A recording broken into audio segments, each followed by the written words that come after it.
আলহামদুলিল্লাহ, আজকে জুমার দিন। জুমা মোবারক, সপ্তাহের শ্রেষ্ঠ দিন।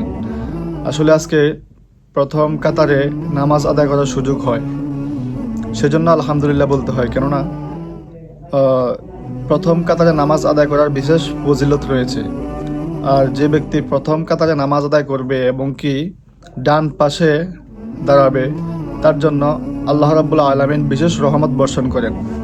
এবং কি যে ব্যক্তি প্রথম কাতারে নামাজ আদায় করবে, তার জন্য রাসূল সাল্লাল্লাহু আলাইহি ওয়াসাল্লাম দোয়া করেন এবং কি ফেরেশতারা পর্যন্ত দোয়া করেন। সুবহানাল্লাহ।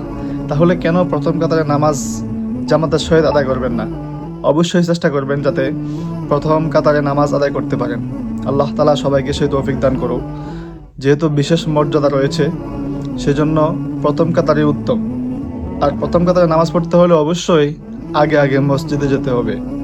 আমাদের দুনিয়াবি ব্যস্ততা থাকবেই, এটা কখনো শেষ হবে না। একমাত্র কবরের মাটি যে পর্যন্ত আমাদের গায়ে না লাগবে, সেই পর্যন্ত আমাদের দুনিয়াতে ব্যস্ততা থাকবেই।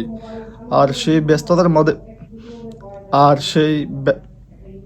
সেই ব্যস্ততার মাঝে আমাদেরকে সময় খুঁজে বের করতে হবে। যেহেতু আল্লাহ রাব্বুল আলামিন আমাদেরকে পাঠিয়েছেন দুনিয়াতে তার ইবাদত বন্দেগী করার জন্য, সেই জন্য আমরা অবশ্যই দুনিয়াবি কাজ কর্মের পাশাপাশি অবশ্যই আমাদেরকে ইবাদত বন্দেগীতে সময় দিতে হবে। আল্লাহ তাআলা সকলকে জান্নাতের পথে চলার তৌফিক দান করুক।